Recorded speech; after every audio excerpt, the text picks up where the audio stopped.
Depuis la nuit des temps, les humains ont tenté d'armer à peu près tout ce qui leur passait par la tête. Des chars sphériques et des fusils pour chats aux bombes qui étaient littéralement portées par des chauves-souris. Ouais, il est temps de jeter un coup d'œil à certaines des armes militaires les plus bizarres, mais aussi les plus étonnantes jamais créées.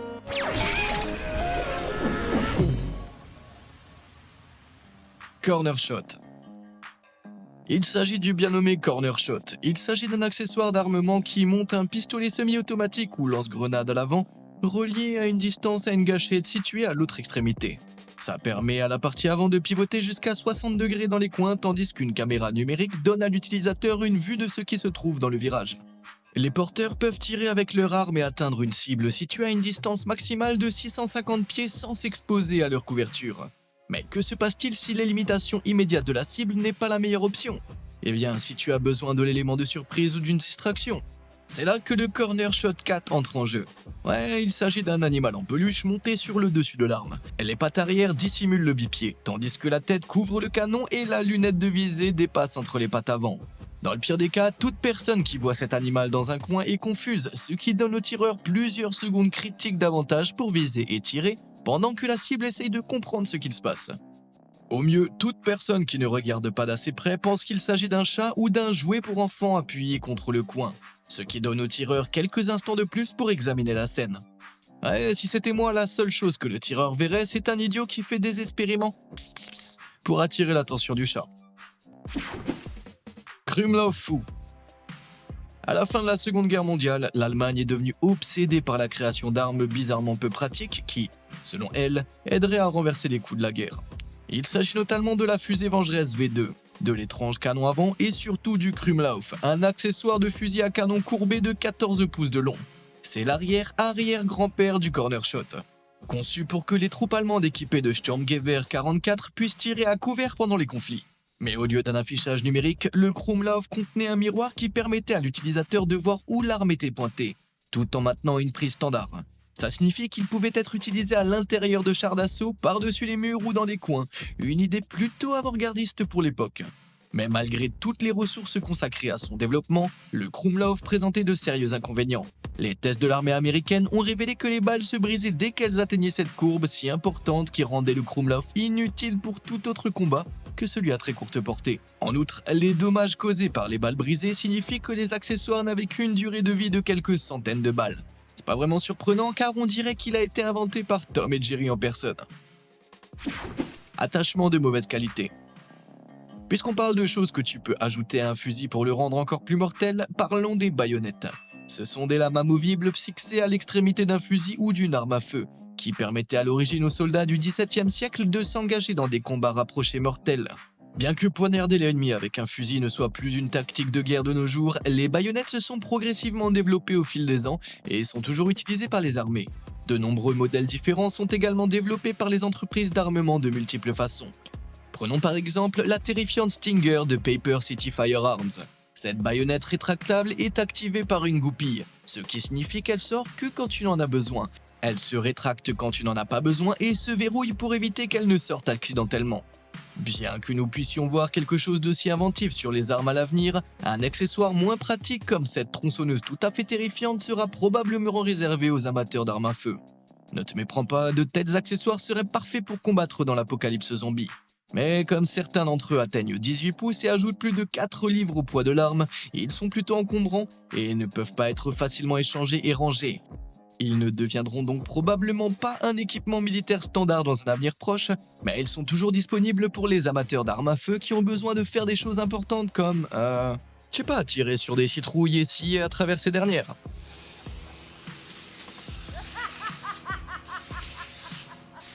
Ouais, montre à ces citrouilles qui est le patron. Maintenant, t'as plus besoin d'une tronçonneuse pour attaquer les boutons j'aime et s'abonner ci-dessous. Pars en guerre contre ces choses. C'est terminé? Super, où est-ce qu'on en était? 3 en 1. D'accord, l'arme suivante n'a jamais été officiellement utilisée par l'armée, mais elle est si brillamment bizarre que je dois te la montrer. Jette un coup d'œil. Il s'agit du revolver Apache de calibre 27. Un pistolet à 6 chambres qui contient également une lame et un poing américain. C'est la protection personnelle dans toute sa splendeur. Le couteau se trouve au fond de la chambre et se relève grâce à une petite charnière. Ensuite, le poing américain se déplie révélant la gâchette et s'enclenche pour former la poignée. Et voilà, un couteau poignard en laiton. D'après tous les détails et l'élégance, tu peux probablement deviner qu'il s'agit d'un modèle français qui date des années 1860. Et bien qu'il n'ait été fabriqué que pendant une dizaine d'années, une variante non officielle de 9 x 19 mm Parabellum aurait été utilisée par les Britanniques pendant la Seconde Guerre mondiale. Bien qu'il ne soit pas surprenant que ce modèle ait été utilisé dans une guerre près de 80 ans après sa conception, je veux dire qu'il est si étrangement innovant qu'aujourd'hui encore, il passerait totalement dans GTA 6. Grenade Goldtier. Les grenades, pour ceux qui ne le savent pas, sont des armes explosives qui fonctionnent en dispersant des fragments, des ondes de choc, des produits chimiques ou du feu. En général, elles sont assez petites pour être tenues à la main, ce qui permet aux soldats de les lancer sur de longues distances vers l'ennemi afin qu'elles explosent sans endommager le lanceur lui-même. Mais en 1915, des ingénieurs allemands ont trouvé un moyen ingénieux de les lancer encore plus loin. Ils ont créé la Stilangranate, une grenade attachée à un long manche en bois. Et avant que tu ne poses la question, non, ces grenades n'étaient pas utilisées comme des sortes de marteaux super percutants. Ces poignées attachées permettaient d'avoir un plus grand effet de levier pour lancer la grenade sur de plus longues distances et étaient si efficaces qu'elles sont devenues un équipement militaire standard. Mais ce n'était pas suffisant pour l'Allemagne. Loin s'en faut, car pendant la Seconde Guerre mondiale, elle a tenté les Sturmpistole. Non, c'est pas Photoshop, il s'agit d'un pistolet lance-fusée modifié avec une grenade chargée dans le canon. Les Sturmpistole étaient une tentative des Allemands d'armer leurs troupes avec des armes légères et polyvalentes. En tant que tel, ce canon pouvait lancer des fusées éclairantes pour la signalisation et l'illumination, ainsi qu'une variété de projectiles mortels tels que des grenades anti-chars. Les projectiles de ces dernières comprenaient la Panzerwürkörper 42, qui avait une portée de plus de 225 pieds, bien qu'elle ne puisse pénétrer qu'un blindage de 3 pouces. C'est tout de même un petit canon avec un gros punch. Malheureusement, les Allemands ont concentré leurs efforts de développement sur des fusils anti-chars plus efficaces. Et ce petit canon a été mis hors service. Je suppose que tu peux dire qu'il s'est transformé en char d'assaut. Peculiar Panzerdrum. Aussi bizarres et merveilleuses que soient les armes allemandes, elles n'ont rien à voir avec ce que les Britanniques ont inventé pour les combattre. Voici par exemple le Panzerdrum, ou comme j'aime l'appeler, l'Ultime Toupie. Il s'agissait d'un kit de 2 roues de 3 mètres de diamètre propulsé par des fusées, avec un cylindre central de 1,50 m de large qui était rempli à bord d'explosifs. Censé attaquer les vastes défenses côtières de l'Allemagne, ces roues de la mort Catherine étaient conçues pour être lancées depuis une péniche de débarquement, remonter la plage et faire un trou dans les fortifications ou les soldats qui se trouvaient sur leur chemin. Cependant, les essais menés entre 1943 et 1944 ne se sont soldés que par des désastres totaux. Les fusées attachées aux roues ont souvent échoué, et dans certains cas, elles se sont complètement détachées, envoyant le Panzerdrum virer dans toutes les directions, sauf la ligne droite dont ils avaient besoin. Bien que cela semble trop bizarre pour être réel, certains rapports indiquent que le développement de cette arme pourrait avoir été une parodie. Il est possible que cette bombe à roquettes roulante ait été mise au point pour faire croire aux Allemands que les Britanniques avaient l'intention de débarquer sur les plages de Calais. Quoi qu'il en soit, le Panzerdrum n'a jamais été utilisé, et compte tenu de l'échec de ses tests, je suis un peu étonné qu'il n'ait emporté personne avec lui. Grenade pour bébé. Quand il s'agit des grenades, la taille ne fait pas tout, et rien ne l'a prouvé autant que la grenade néerlandaise V40. Développée dans les années 60, cette grenade à fragmentation, également connue sous le nom de mini-frag ou de grenade golf ball, mesurait un peu plus de 1,6 pouces de diamètre et pesait 4,8 onces. Cela signifie qu'elle représentait un peu plus d'un tiers du poids et de la moitié d'une grenade M67 standard, ce qui la rendait à peu près de la même taille qu'une balle de golf. Qu'est-ce que c'est que ça? Une grenade pour les fourmis? Eh bien, pas tout à fait. Bien qu'elle soit petite et bizarrement adorable, l'explosion de cette petite grenade est mortelle dans un rayon de 5 mètres et dangereuse jusqu'à 320 mètres du point d'impact. Les troupes pouvaient donc en transporter plus que les grenades standards et faire une sacrée bosse chez l'ennemi. Malheureusement, leur production a cessé en 72, mais même si elles étaient minuscules, elles ont eu un impact considérable. Bombe chauve-souris bizarre. Les avions d'attaque des kamikazes utilisés par le Japon pendant la Seconde Guerre mondiale étaient indéniablement des armes horribles. Les hommes pilotaient ces avions et leurs bombes intégrées directement sur la cible, se sacrifiant au passage. Bien que terrible, cette situation a donné une idée à un dentiste de Pennsylvanie, Little Adams. Et si les États-Unis pouvaient entraîner des animaux pour qu'ils deviennent des bombardiers kamikazes pour que les hommes n'aient pas à le faire? Après l'attaque de Pearl Harbor en 1941, il a envoyé une proposition folle à la Maison-Blanche. Attacher de minuscules bombes incendiaires à des milliers de chauves-souris, les relâcher au-dessus de l'île du Japon, et elles se nicheraient dans tous les coins et recoins des bâtiments en bois du pays. En théorie, elles provoqueraient des milliers d'incendies incontrôlables dans tout le pays. Une idée aussi ingénieuse que folle. Par chance, des recherches similaires menées à l'époque sur les capacités d'écolocation des chauves-souris ont renforcé la proposition d'Adam, et le Comité de défense de la recherche nationale a commencé à faire des essais. Une démonstration a été effectuée au cours de laquelle les chauves-souris portaient des bombes factices, et après avoir été considérée comme viable, l'opération a finalement reçu la désignation de projet X-Ray. Alors comment fonctionne le mécanisme de ce projet ? Tout d'abord, les chauves-souris devaient rester immobiles pendant leur transport. Elles ont donc été enfermées dans des petits bacs à glaçons et maintenues au frais, ce qui les a forcées à hiberner. Ensuite, un conteneur en carton libérait automatiquement les chauves-souris de l'avion, et lorsqu'elles se réchauffaient pendant leur descente, elles déployaient leurs ailes et s'envolaient. Mais cela s'est pas passé comme prévu. Lors d'un test, quelques-unes des chauves-souris chargées ont mis le feu à un hangar et à la voiture d'un général. Au moins, ils savaient que ça marchait. En fin de compte, le corps des marines a dépensé quelques 2 millions de dollars pour essayer de faire décoller cette idée folle. Mais le projet a finalement été abandonné au profit de la bombe chauve-souris. Pardon, la bombe atomique. Je crois que je deviens fou. De vrais gros bras. Dans les années 1790, les premières armes à poivre à silex au monde ont été créées. Des revolvers à canon multiples qui utilisaient un mécanisme d'allumage par silex.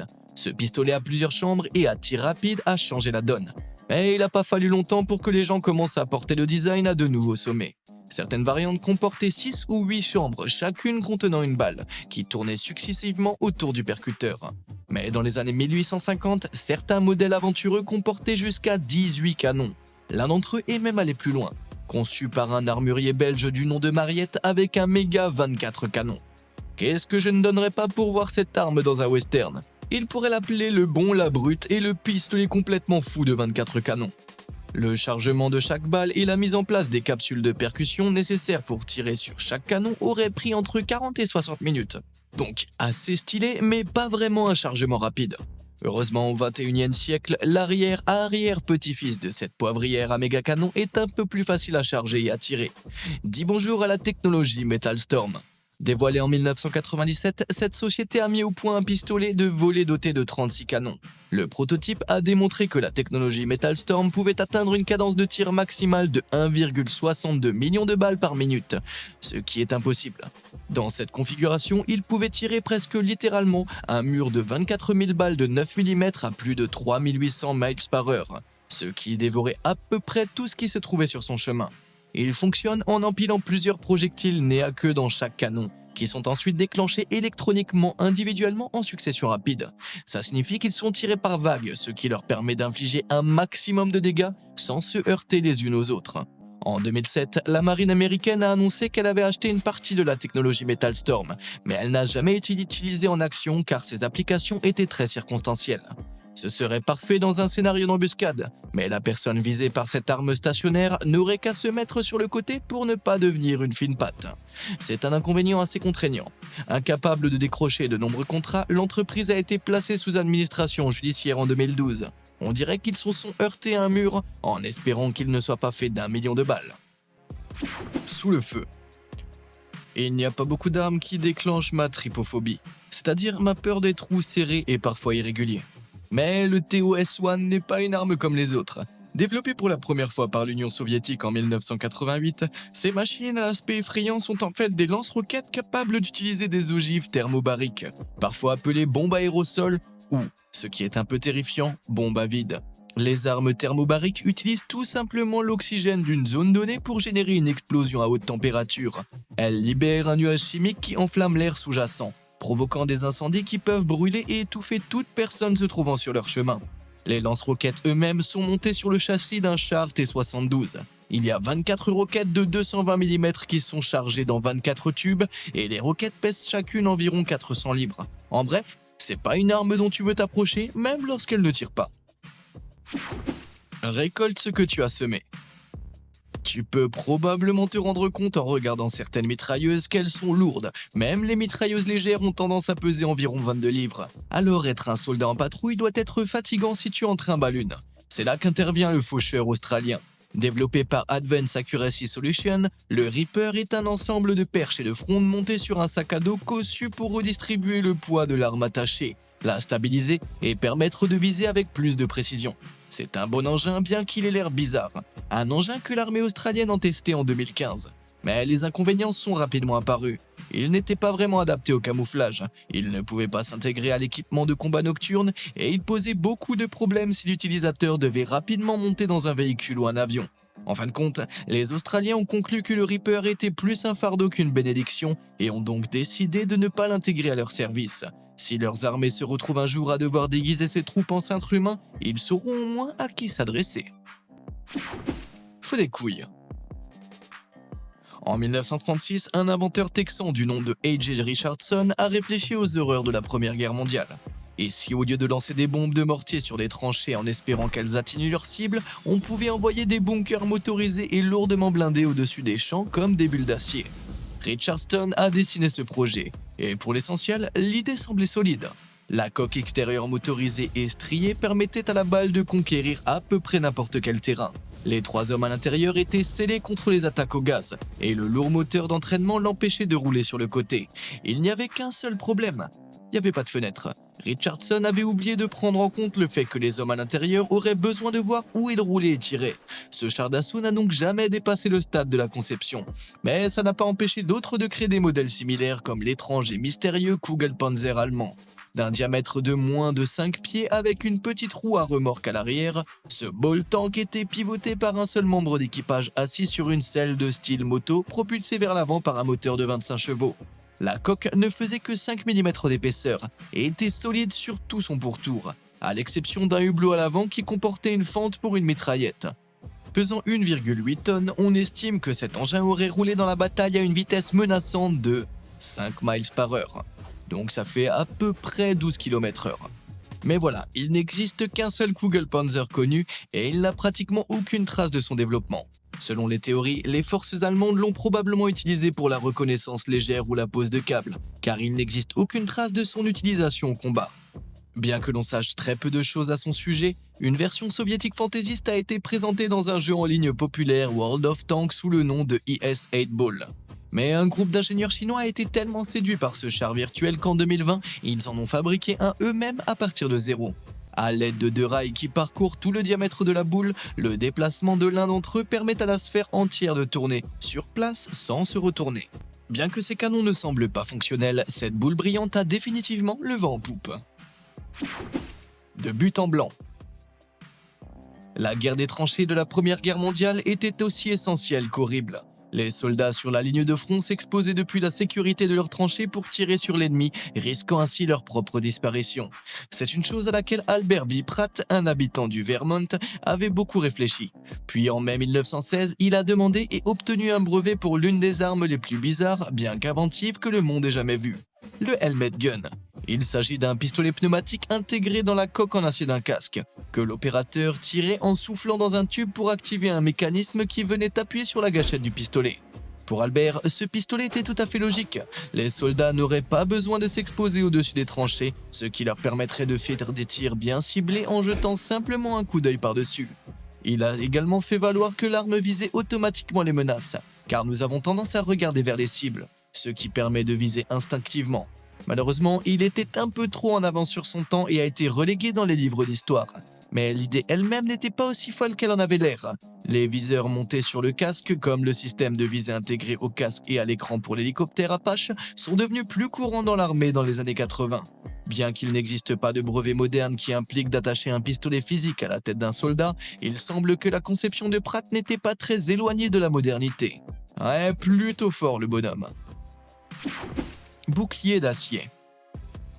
La guerre des tranchées étant un facteur si critique et déterminant de la Première Guerre mondiale, de nombreuses autres conceptions d'armes expérimentales ont été mises au point pour la surmonter. L'un d'entre eux était le bouclier mobile pour le personnel, mis au point par le colonel français Jean-Baptiste Eugène Estienne, l'homme à la voix la plus française qui soit. Conçus entièrement en acier, ces boucliers étaient constitués de 2 énormes roues supportant une structure en forme de boîte à l'intérieur de laquelle une troupe pouvait s'accroupir et tirer au travers de minuscules fentes situées à l'avant. De l'intérieur, les troupes pouvaient lentement avancer sur le champ de bataille, protégées en grande partie des tirs ennemis. C'était un engin assez ingénieux, mais il présentait un énorme inconvénient, son poids. Tout en acier pour la protection, il était trop lourd et encombrant pour être utilisé autrement que sur de courtes distances ou sur un terrain favorable. Et si le soldat malchanceux tombait sur une plaque de boue profonde, c'était fini. Malgré cela, des versions plus grandes et multipersonnelles ont été développées par d'autres pays comme celui-ci en Russie, bien que le concept encombrant n'ait pas survécu à la Seconde Guerre mondiale. Aujourd'hui, beaucoup considèrent ces boucliers mobiles comme la source d'inspiration pour le développement de chars d'assaut. Tout ce qui reste à dire, c'est beaucoup de chars d'assaut. Laquelle de ces armes as-tu trouvé la plus bizarre, hein? Et laquelle était la plus étonnante selon toi? Dis-le moi dans les commentaires ci-dessous et comme d'habitude et jusqu'à la prochaine fois, merci de nous avoir suivis.